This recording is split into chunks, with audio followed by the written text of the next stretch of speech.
Hello and welcome to Office Hours. I'm your host, David Bird, and I'm joined by Infinx's Chief Product Officer, Navaneeth Nair. Hi, Navaneeth, and welcome. In today's session, we're going to take a look into the future.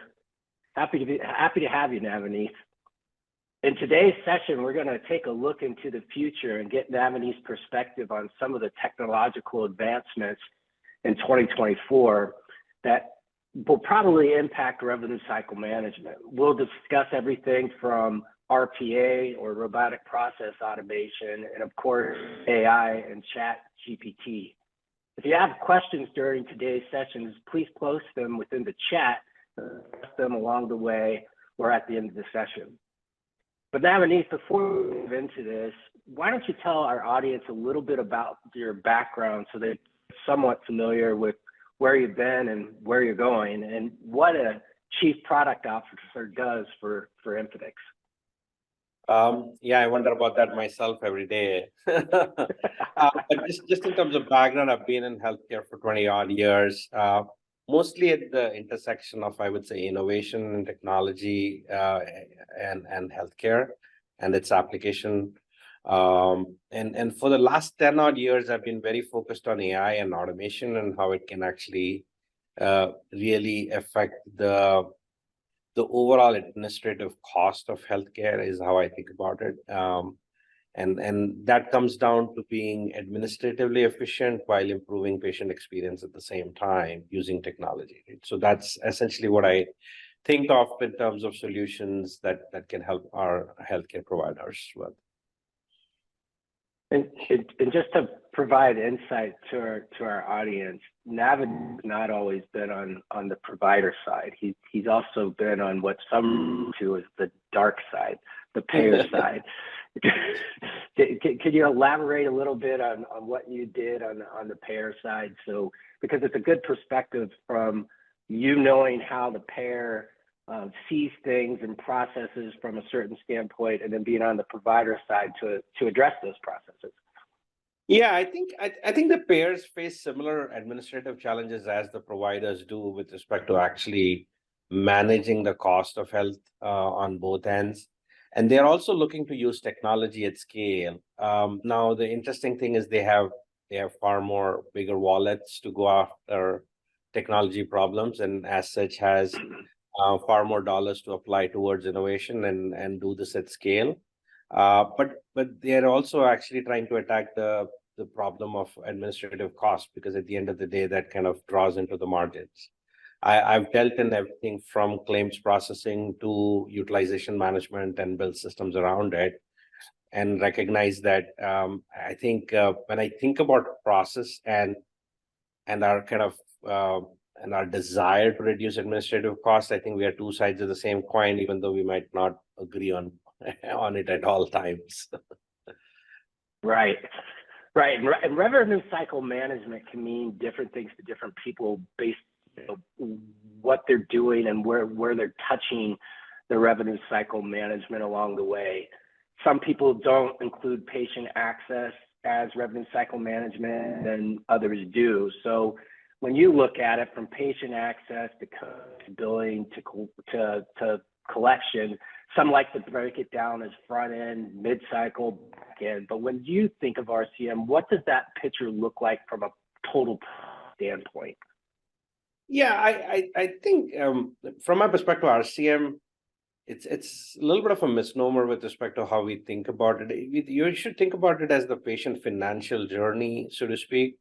And the provider reimbursement journey, right? So those two journeys intersect to create what we call as a revenue cycle, which essentially is kind of the financial journey of the patient and the reimbursement journey of the provider intersecting in some degree. And as such, from my perspective, it starts the moment the patient decides to be a consumer of healthcare with your provider, right? So at this point in time, whether that's a new order coming in or you're trying to schedule a new patient in, I think the journey starts at that point, especially the financial journey starts at that point and ends when finally if there is a self-pay that needs to be paid out and it's paid out or collected, right? So that entire journey in my mind is revenue cycle.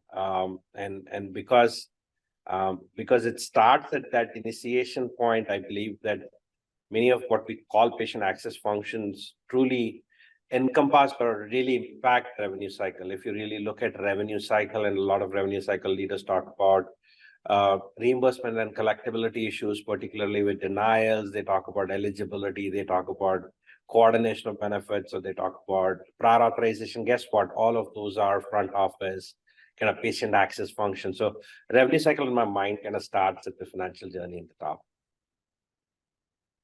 Cool. Thanks for painting that picture. So before we really get into today's session, I think it's really important to understand the problem statement to address where you see advancements of RCM for 2024. What are some of the challenges that the CFOs, the back office administrators face in today's environment?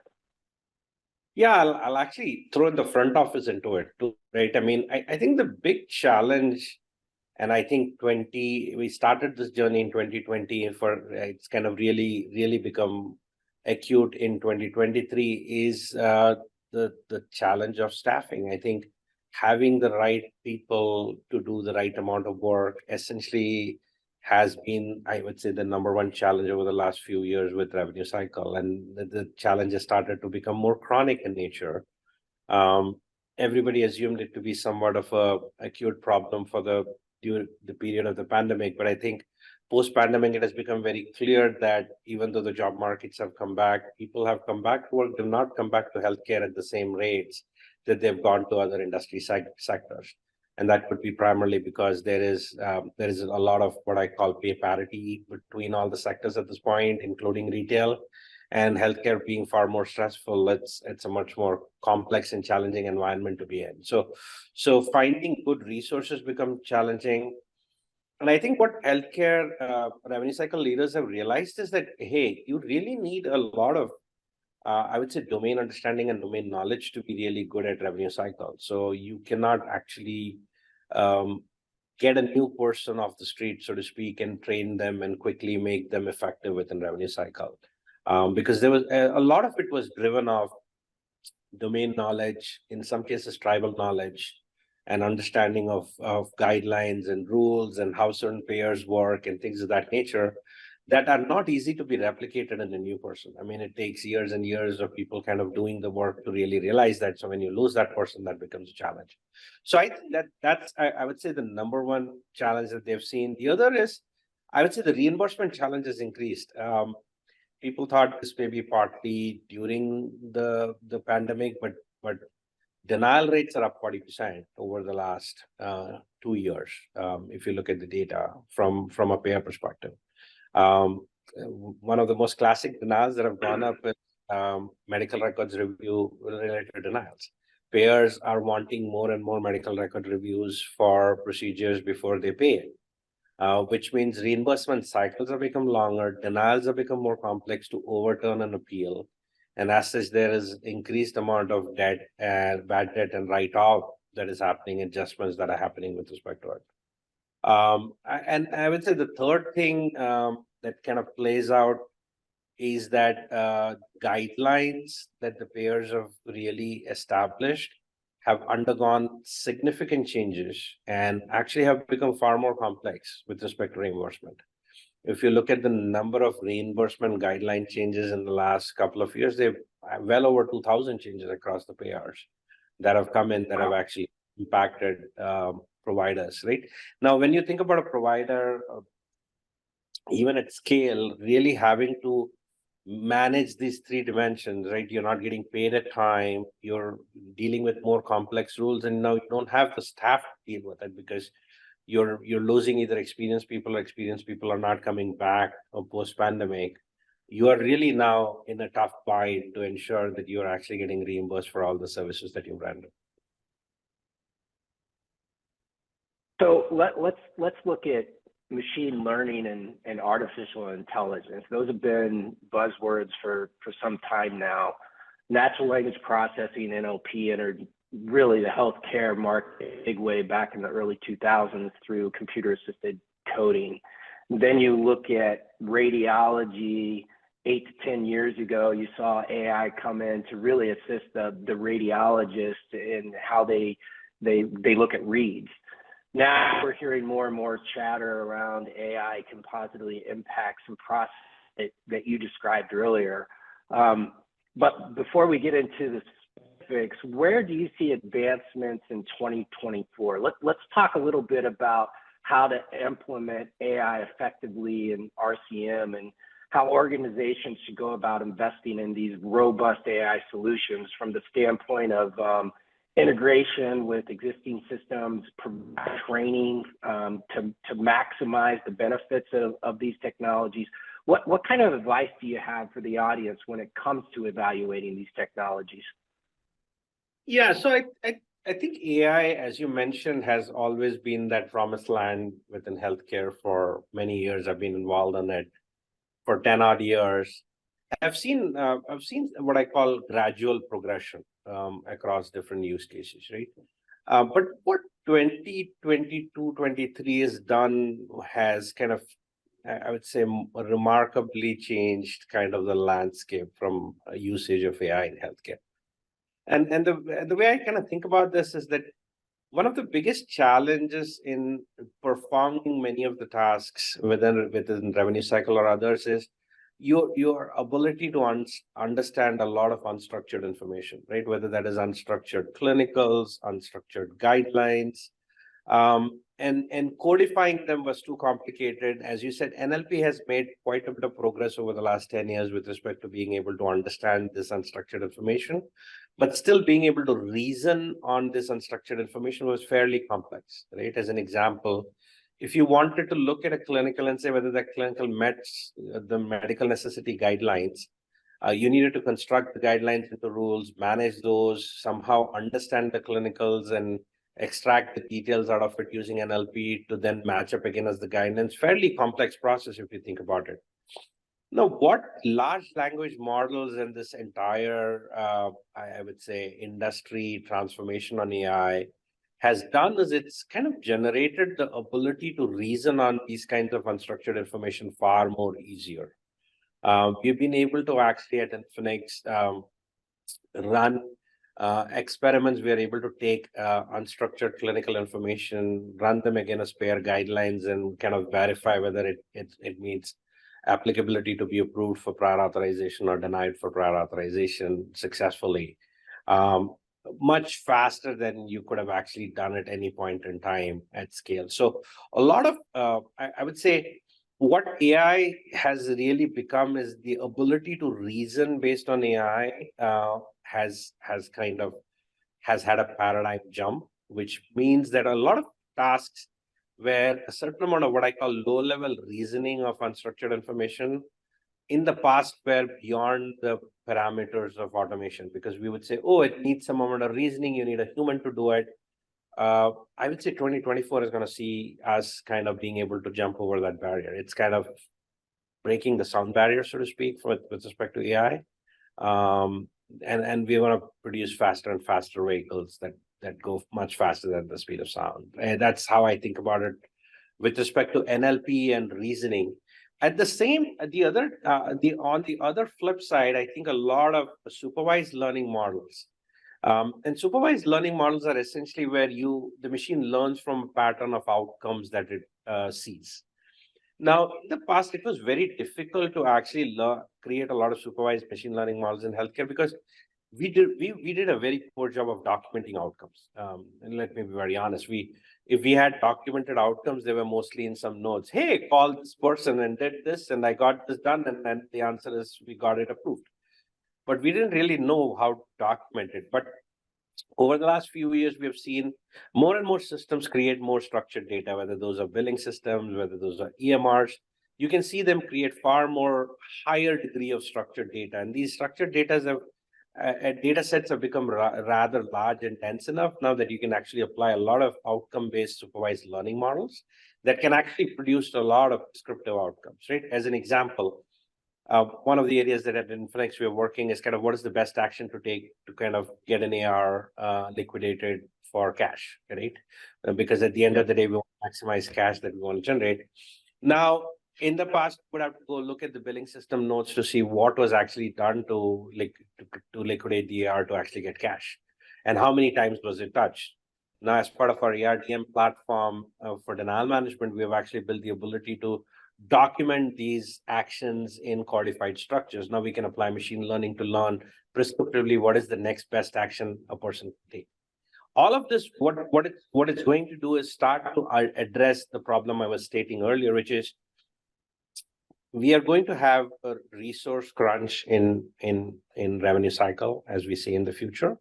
And we are going to have to infuse newer people. So people are still a critical component of revenue cycle. I don't see us kind of ever getting away from applying people to do the work, but we'll be able to apply them and make them smarter and faster and far more effective using AI and automation at scale. I can see that paradigm shift happening in 2024. Which leads into the next topic, which is Chat GPT. And I remember being at a conference with you. And as a side note, if you ever want to have a good conversation with Navaneeth, just sit down and order, and he will go into detail upon detail with chip upon chip. He loves queso. But let's just dive into Chat GPT. When you first started telling me about it, I was like, well, it sounds kind of similar to NLP. What's the ontology that it's using? And you're like, there is no ontology. It's just machines. And then the more I started to talk to you and dive deeper into it, you started talking about what you just mentioned, the large language models, or LLMs as people will refer to it. You just touched on, it being able to, or technology being able to really think, right? It sees an action, it can respond to that action, and then take another action.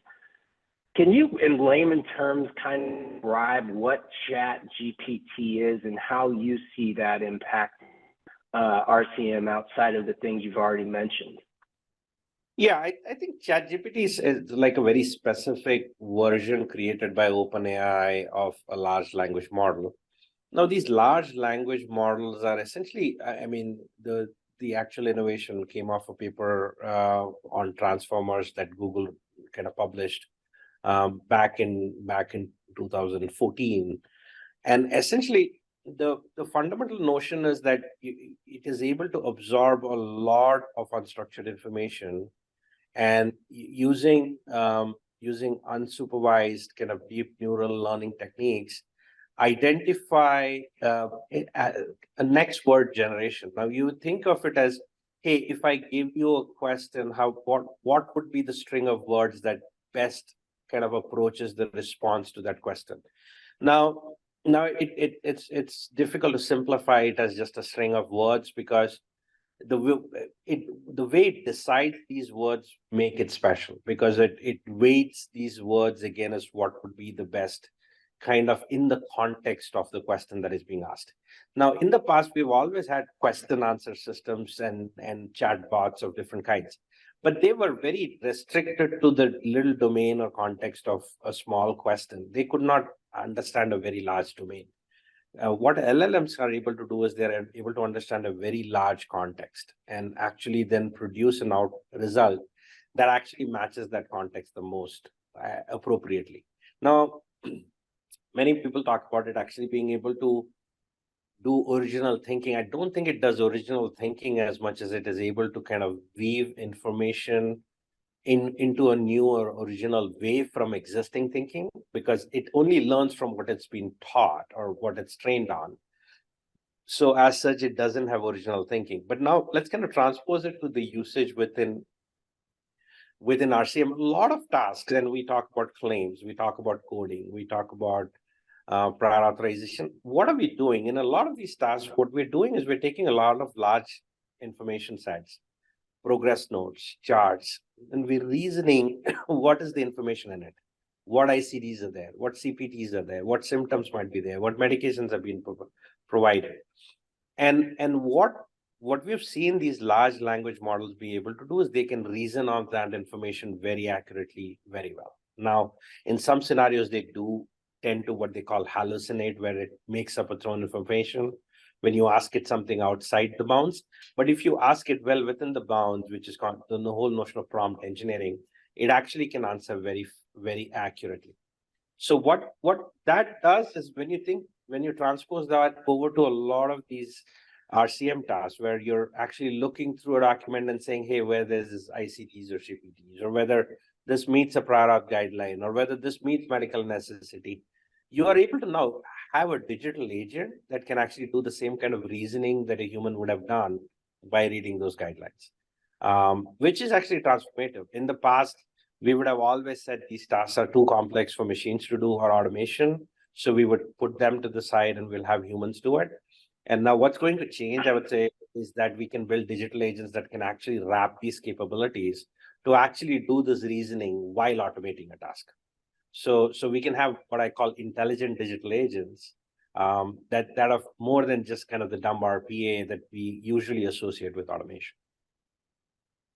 So you mentioned RPA, which is robotic process automation or bots, and it's something that we heard a lot about in 2023 at Infinix. We deploy it in different areas, and we've seen other vendors push that capability into market. When I first heard about RPA, I thought it was just another buzzword, right, for a script. But it's actually more than that. It's somewhat of a component of AI. Do you see RPA advancing in 2024 from the feature functionality capabilities that it has today? Yeah, absolutely. So if you think about RPA has always been what I call the executing component or the execution component of any automation, right? So if you wanted a task to be done repetitively, as long as you could give the right inputs and it could do the task, you implemented RPA, right? I mean, classic use cases, go do a claim status check or check a portal for status of an authorization. These were repetitive tasks, but essentially they were execution tasks. There were no reasoning involved in it. But what I see in 2024 is that the reasoning components that I was mentioning earlier can be paired with the execution component to do a complete task orchestration, right? I'll give you an example of some of what we are working on deploying within our prior auth product, where in the past we had the ability to go and automate a portal and submit or initiate an authorization. But when we initiate an authorization, we would usually stop if it needed clinicals, because we did not know if there was enough clinicals available with us, because we couldn't read through the document, could not understand the document. So we would stop and have a human read through the document, make sure that the clinicals were accurate and complete before we submitted. Otherwise, we'd get a denial or a peer review. Now let's transpose that to what I was just mentioning earlier about the ability to do reasoning on clinical information. Now, I could theoretically have the same automation have an AI component that now takes the clinical document, reasons against the guidelines for the payer and says, yeah, I think more or less meets the guidelines, so let's go ahead and submit it, or no, it doesn't meet it. Let's kind of hand off to a human to look at it further to make sure that it is correct. So now we're able to build an intelligent kind of auth initiation agent that actually is no longer dependent on a human the moment a clinical requirement comes, right? That completely changes the dimension of what RPA couldn't do in the past, where it was just kind of limited to just execution and never reasoning. We have an actual question from the audience, and it has to do with EHRs and provider billing systems. That the question is, we really haven't seen any news of technologies disrupt those solutions.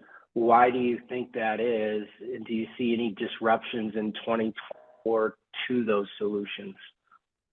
Yeah, I think part of the reason for the lack of disruption in that space is because a lot of what EHRs and billing systems have turned into are book of records for what I call.